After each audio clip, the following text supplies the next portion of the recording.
আমার যেমন standard charter ব্যাংকে 8,000 রিওয়ার্ডস পয়েন্টে বাৎসরিক মৌকুব হয়, মিউচুয়াল ট্রাস্ট ব্যাংকে 12,000 পয়েন্ট। আমার যেখানে 1,20,25,000 টাকা রিওয়ার্ডস পয়েন্ট বাৎসরিক হচ্ছে, সেখানে তো আমার এই মানে এই 10-12 ব্যাপার না, আমার ক্ষেত্রে ডিফারেন্ট হিসাব। আমি 5টা-10টা কার্ড নিলেও আমি রানিং করতে পারি। এই সিটি ব্যাংকেরটা আমি এটা 10 লাখ টাকা 20-25 লাখ টাকা ইউজ হয়ে যাবে, ব্যাপার না। টিকিট কাটতে হয়, হোটেল বুকিং সবই করি আমি। এখন এই হচ্ছে হিসাব আপনার বাৎসরিক চার্জ মৌকুবের। এই হচ্ছে মানে সেরা মাধ্যম। আপনি কয়েকটা ব্যাংক তো বললাম, ইউসিবি আছে, এটা আছে, আরো কি কি ব্যাংক আছে ওদের বাৎসরিক চার্জ মৌকুবের জন্য, সম্ভবত ব্র্যাক ব্যাংকও আছে। আমি ব্যাংকগুলো লিস্ট মনে নাই, আমি এগুলো আপডেট নিয়ে দিব। আর আমার ফেসবুক পেজটা একটু দেখবেন, একটু ফলো দিয়ে রাখেন, কিভাবে মানে শর্টকাটে আপনার এই বাৎসরিক চার্জ মৌকুব করতে পারেন।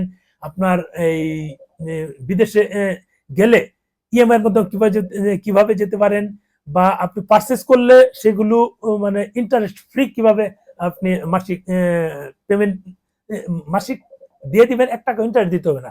বাজার করলেন 50,000 টাকা, আপনি ওই 50,000 টাকা সুদ করে দিবেন, কোন সময়ের মধ্যে সুদ করলে আপনার কি হবে, বা এই যে অতিরিক্ত মাসিক ইন্টারেস্টটা দিতে হবে না। এগুলো কিন্তু সব তথ্যই আমি আপনাদের সাথে শেয়ার করবো। কাজেই আমার পেজটা মিলন দি এক্সপ্লোরার পেজটা ফলো দিয়েন। ইউটিউবে মিলন দি এক্সপ্লোরার আছে, আর ফেসবুকে আরেকটা পেজ আছে, শুধু ওটা আমি ট্রাভেল ভিডিও দিচ্ছি, এক্সপ্লোর উইথ মিলন। দুটো পেজই আপনারা সমানভাবে দেখতে পারবেন। আশা করি ভিডিওটা শেয়ার দেন।